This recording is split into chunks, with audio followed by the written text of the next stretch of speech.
අපි කවුරුත් ලස්සන මැණික් ගලකට කැමතිනේ නේද? ඒ දිස්නේ දකින්දී. ඉතින් ඒක සබහාදහමේ අපූර්ව නිර්මාණයක් කියලා විතරයි. ඒත් ඇත්ත තමයි ඒ දිස්නේ පිටුපස ඒකේ වටිනාකම තීරණය කරන සම්පූර්ණ විද්‍යාත්මක ලෝකයක්ම සැඟවිලා තියෙනවා. අපි අද ඒ රහස් ලෝකයට කිමිදමු. මේ බලන්න මේක නිකම්ම ආභරණයක් නෙවෙයි. සබහාදහමේ නිර්මාණයකුයි මිනිස් කලාවකුයි එකතු වුණු අපූර්ව තැනක්. මේ බ්‍රෝච් එකේ තියෙන ලයන්ස් පෝ කටු ඇතුලේ තියෙන මුතු ඇටය සාමාන්‍ය මුතු ලෝකේ නෙවෙයි. අනේ අසාමාන්‍ය භවයේ රහස තමයි අපි හොයන්න යන්නේ. මේක අපේ විද්‍යාත්මක ගමනට හොඳම ආරම්භයක්. ඉතින් මැණිකක් දිහා බලද්දී ඒක වටිනවා කියලා තීරණය වෙන්නේ ඇහැට පෙනෙන ලස්සනට විතරද? නැත්නම් ඊට වඩා ගැඹුරු රහසක් ඒක ඇතුලේ තියෙනවද? මැණික් විද්‍යාඥයෙක්ගේ ඇසින් බලද්දී ඇත්තටම පේන්නේ මොනවද කියලා අපි දැන් හොයලා බලමු. හරි, එහෙනම් අපේ ගමන පටන් ගමු අර ලස්සන බ්‍රෝච් එකේ තිබුණු අමුතුම මුතු ඇටයෙන්. ඒක ඇතුලේ මොන වගේ රහසක්ද හැංගිලා තියෙන්නේ? මේ තියෙන්නේ අර කිව්ව ලයන්ස් පෝ මුතු ඇටය. බලන්නකෝ ඒකේ ලස්සන දම් පාට. ඒත් සාමාන්‍ය මුතු වල දකින අර දිලිසන දේදුණු වගේ පටලය ඒකට කියන්නේ නීකරිය ස්වභාවය කියලා. අන්න ඒක මේකේ නෑ. ඉතින් ඇයි එම වෙලා තියෙන්නේ? හොඳයි, එළියෙන් බලලා විතරක් මේක රහස හොයන්න බැර. මේ මුතු වැටේ ඇත්තම අනන්‍යතාවය හොයාගන්න නම් අපි ටිකක් ඇතුළටම කිමිදිලා බලන්න ඕනේ. ඇත්තටම මේක හැදිලා තියෙන්නේ මොන වගේ ද්‍රව්‍යයකින්ද? අපි සාමාන්‍යයෙන් හිතන්නේ කටුවක් කිව්වම හරිම සිනිදු දෙයක්නේ. ඒත් අන්වීක්ෂකයන් බැලුවම තමයි පුදුම හිතෙන දේ දකින්න ලැබෙන්නේ. ඒක හැදිලා තියෙන්නේ හරියට එකිනෙකට පටලවපු නූල් ගොඩක් වගේ. මේ හරසතට ගියපු තන්තු ව්‍යුහය නිසා තමයි ඒකට පුදුම හිතෙන ශක්තියක් ලැබෙන්නේ. මෙන්න මේක තමයි කතාව. සාමාන්‍ය මුතු වලට අර දිලිසෙන ගතිය එන්නේ ඇරගනයිට් කියන ඛනිජය නිසා. ඒක හැදිලා තියෙන්නේ හරියට පොතක පිටු වගේ හරිම තුනී ස්තර ගොඩකින්. ඉතින් ආලෝකය මේ ස්තර අතරින් පරාවර්තන වෙද්දි තමයි අර ලස්සන දේදුණු පාට දිස්නේ එන්නේ. ඒත් අපේ කතානායකයා ලයන්ස් පොමුතුවේ තියෙන්නේ කැල්සයිට්. ඒක හැදිලා තියෙන්නේ අර කිව්වා වගේ නූල් වගේ තන්තු වලින්. ඒකයි ඒකේ අර වගේ දිස්නයක් නැත්තේ.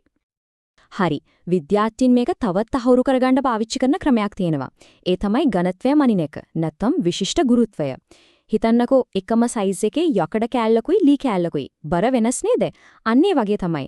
ඇරගනයිට් සහ කැල්සයිට් වල ඝනත්වයත් වෙනස්. ඉතින් මේ මුතු ඇටේ මැනලා බලද්දි ලැබුණු අගය තමයි 2.65. මේක ඇරගනයිට් වල අගයට වඩා කැල්සයිට් වල අගයට ගොඩාක් ළඟයි. ඉතින් කිසිම සැකයක් නැහැ මේක කැල්සයිට්ම තමයි. හරි. එතකොට අපි දැන් දන්නවා මැණිකක් ඇතුලේ මොනවද තියෙන්නේ කියලා හොයාගන්නේ කොහොමද කියලා. ඒත් විද්‍යාවට පුළුවන් ද ස්වභාව දහම පොඩ්ඩක් වැඩි දියුණු කරන්න? ඒ කියන්නේ මැණිකක ස්වාභාවික ලස්සන තවත් වැඩි කරන්න පුළුවන්ද?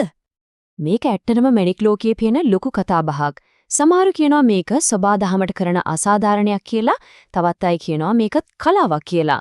අපි බලමුකෝ තාපේ විතරක් පාවිච්චි කරලා මැණිකකට මොන වගේ වෙනසක් කරන්න පුළුවන්ද කියලා. මේ ප්‍රතිඵල දිහා බලන්නකෝ. හරියට මැජික් එකක් වගේ නේද? කිසිම වටිනාකමක් නැති තරම් සුදුමැලි කහපාට ගලක් රත් කරාට පස්සේ බලන්න මිල අධික ඉම්පීරියල් ටෝපස් වගේ තද තැඹිලි පාටකට හැරිලා.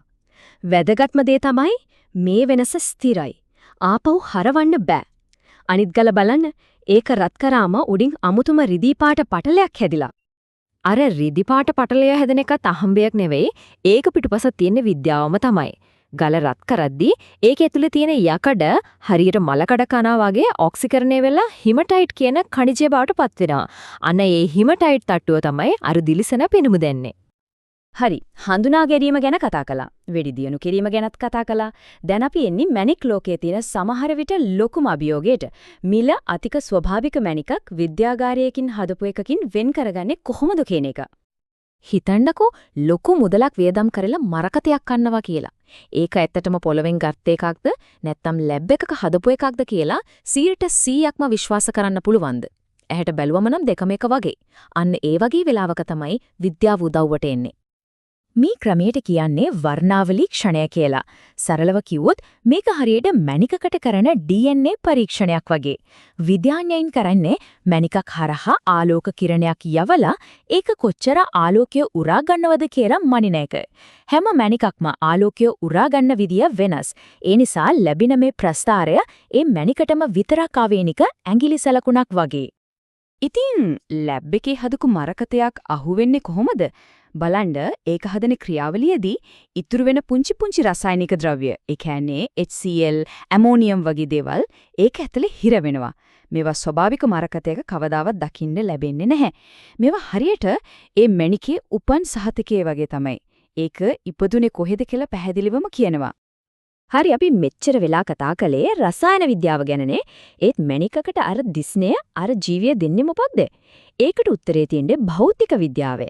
ඒ කියන්නේ ආලෝකීය පලිංගුවක් ඇතුලේ හැසිරෙන පුදුම හිතන විදිහ ගැන.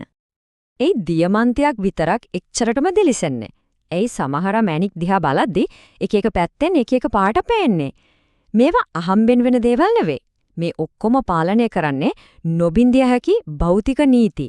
මොනවද ඒ නීති? මේක තේරුම් ගන්න මෙහෙම හිතන්නකෝ. පලිඟුවක් කියන්නේ හරියට කාර්යබහුල නගරයක් කියලා. ආලෝකයේ ඒ හරහා යද්දි හැමතැනම හැප්පිලා කැඩිලා දෙකට බෙදිලා යනවා.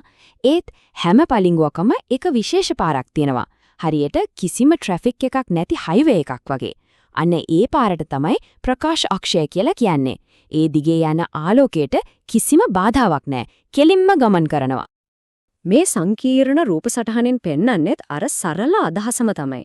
ප්‍රකාශ අක්ෂය කියන්නේ පලිඟුව ඇතුලේ තියෙන ආලෝකය සඳහාම වෙන්වුණු අධිවේගී මාර්ගය වගේ. මැණික් කපන ශිල්පීන් මේ අක්ෂය ගැන හරියටම දැනගෙන ඉන්න එක අත්‍යවශ්‍යයි. මොකද මැණිකේ උපරිම දිස්නේ එළියට ගන්න නම් ආලෝකය මේ මාර්ගයේ ඔස්සේ කොහොමද ගමන් කරවන්නේ කියන එක ගැන තීරණය කරන්න ඕන. රසායන විද්‍යාව, භූවිද්‍යාව, භෞතික විද්‍යාව බලන්න මේ විද්‍යාත්මක ක්ෂේත්‍ර ඔක්කොම එකතු වෙලා තමයි මැණිකක දිස්නේ නිර්මාණය වෙන්නේ. හරි. අපි දැන් මේ කතාවේ කෑලි ඔක්කොම එකට එකතු කරලා බලමු. ඉතින් අපි මේ ගමනේදී දැක්ක මැණික් විද්‍යාඥයෙක් ප්‍රධාන ප්‍රශ්න 4ක අහනවා කියලා. 1. මේක හැදිලා තියෙන්නේ මොනවයින්ද? 2. අපිට මේක තව ලස්සන කරන්න පුළුවන්ද? 3. මේක ඇත්තම එකක්ද? සහ 4. මේක දිලිසෙන්නේ කොහොමද? මේ ප්‍රශ්න 4ට උත්තර හොයාගත්තම මැණිකක සම්පූර්ණ කතාවම අපිට තේරුම් ගන්න පුළුවන් වෙනවා. අපි මේ කතාව අවසන් කරන්නේ පොඩි ප්‍රශ්නයකින්.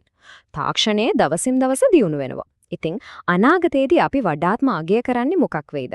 අපේ අතින්ම නිර්මාණය කරන කිසිම අඩුපාඩුවක් නැති පරිපූර්ණ මැණිකක්ද? නැත්නම් ස්වභාව දහමේ අඩුපාඩු සහිත ඒත් ඒ නිසාම අනන්‍ය වූ නිර්මාණයක්ද? ස්වභාව දහමේ කලාවද නැත්නම් විද්‍යාවේ දක්ෂතාවයද? ඒක ගැන මතක් සිතා බලන්න.